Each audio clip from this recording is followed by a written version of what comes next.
Hello YouTube, B3 here, back to the kicking. I'm sorry, comic book collection update. Before you ask, yes I am tired, and yes I am sick. I just gotta get these out of the way. I don't like the stacks to get too big, so... Yeah, first up we have Gwenpool number 10. This kind of ends all her stuff with Mercenaries and MODOK, and the Doom bot wraps all of that up. And then the Mercs kind of disband, you know. They lose their benefactor, so you can't really blame them. And she goes back to doing jobs for Ronnie, and she has to protect this town from a vampire. But it turns out the town's full of undead people, and the mayor's a necromancer.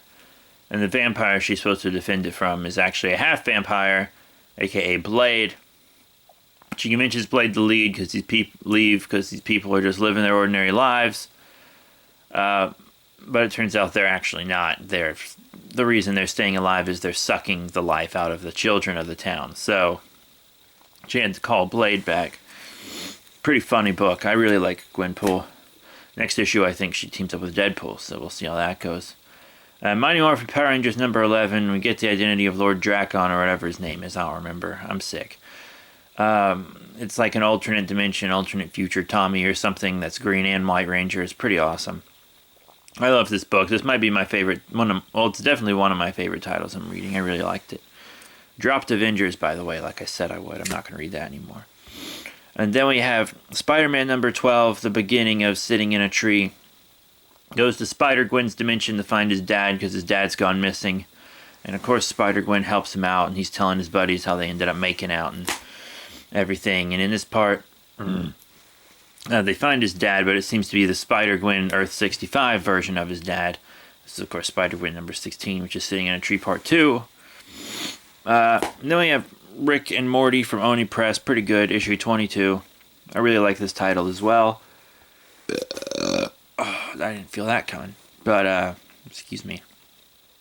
Yeah, the Doofus Jerry from Doofus Rick's Dimension, you know, is actually a predator of Rick's instead of Rick being a predator of Jerry like in every other dimension.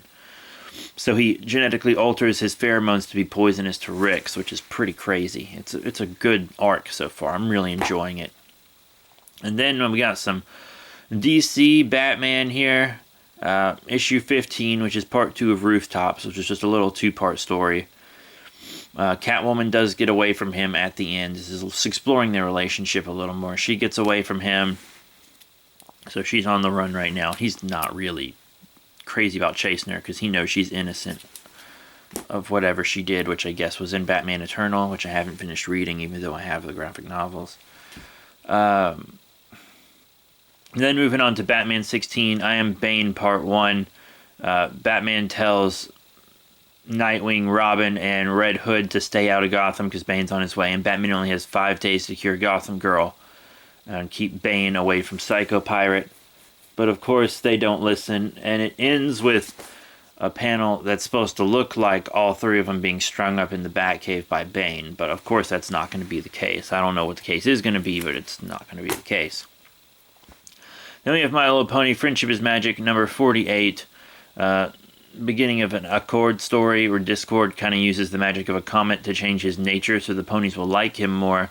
Changes himself into a being called Accord. Excuse me, I'm sorry guys, I'm just sick. But, yeah, and Accord doesn't seem to be the great orderly being that everyone thought he was. In actuality, he wants to kind of brainwash everyone in Equestria to make it perfect and orderly, like that one pony wanted to do in that one season that I don't remember because I actually really don't watch the show. I just read the comic. Whatever the pony with the equal sign she had for a cutie mark was. But yeah, eventually she's the one to convince Accord that what he's doing is wrong and uses friendship or whatever, you know, pony stuff, to convince him to change back, which he does in issue 50 here, which I actually got this pretty cool artist's edition cover for. Thanks Comics Plus for hooking me up with that. Excuse me. Yeah, that's what a cord looks like. Pretty fancy. And there's a little story in the back where for Celestia's birthday, Discord turns her into a normal-looking pony so she can experience kind of like normal stuff. Which was a pretty good gesture on Discord's part. Discord's my favorite character in the whole show and comic. He breaks the fourth wall a lot in the comic, which is pretty funny. And I'm going to have some Clone Conspiracy, Amazing Spider-Man stuff kind of mixed together. First, Dead No More, the Clone Conspiracy #1. You guys know what's up. You remember Prowler was killed and brought back, and the Jackal's using psychic imprints to give them memories up to the time of death. Which is pretty cool. So everyone like remembers their deaths and everything. It's real good. You know, Doc Ock is back. Had a whole little arc about his brain hole. Because, you know, he copied his consciousness right after Spider-Verse. Spider-Man's fighting these villains, and the Jackal's trying to convince him what they're doing is the right thing. He's trying to use Gwen Stacy and everyone to do that. But Kane, Scarlet Spider, my boy, has returned. And he and Spider-Gwen are trying to figure out how to stop this clone zombie kind of outbreak thing from happening in World 616 like it has in other dimensions. Because it always seems like Spider-Man teams up with the Jackal. Which turns out isn't true. The Jackal more like replaces Spider-Man, because huge twist, huge spoiler. I know I've already given spoilers in this video, but big spoiler. This Jackal isn't Miles Warren. It's Ben Reilly, Spider-Man's clone that was Scarlet Spider, the first Scarlet Spider. But he's been driven crazy because the Jackal killed him and brought him back to life so many times, and he remembers, you know, every death now. He's just insane. And it's actually really cool. I didn't want to read the Ben Reilly Spider-Man book, or Scarlet Spider book, but now it's got me interested. I wonder where that's going to go. And then we got, you know, then the more Clone Conspiracies, more Amazing Spider-Man. You know, everyone in the Jackal's plan isn't working, so he tries to turn everyone into the zombies and basically destroy the world. And then we have Spider-Man 2099, where his dad is actually trying to get his girlfriend Tempest to go with him so he can restore her legs that she lost. Well, she didn't lose her legs. She lost the ability to feel her legs in the explosion. She's paralyzed. And she's preggo, and etc. And Spider-Man doesn't know what he's up to, this Spider-Man, Michael. Gotta get that Marvel Legend. But yeah, I really like this cover art with the fist. But yeah, quick recap. We have Spider-Man 2099, #20. We have The Amazing Spider-Man, #23. Dead No More, The Clone Conspiracy, #4. The Amazing Spider-Man, #22. Dead No More, The Clone Conspiracy, #3. We have The Amazing Spider-Man, #21. We have Dead No More, The Clone Conspiracy, #2. We have The Amazing Spider-Man, #20.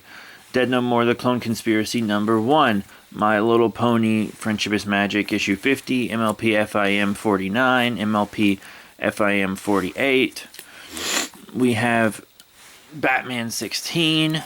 Batman 15. Oops, as well as, hold on. Yeah, there we go. Rick and Morty 22. Spider-Gwen 16. Spider-Man 12. Bag and board, what you gonna do? We have Mighty Morphin Power Rangers #11. Gwenpool #11. And Gwenpool #10. So yeah, that's it. Thank you all very much for your support. Remember to rate, comment, and subscribe. Check out all the links in the description below. Facebook, Twitter, etc. And I'll be seeing you all later.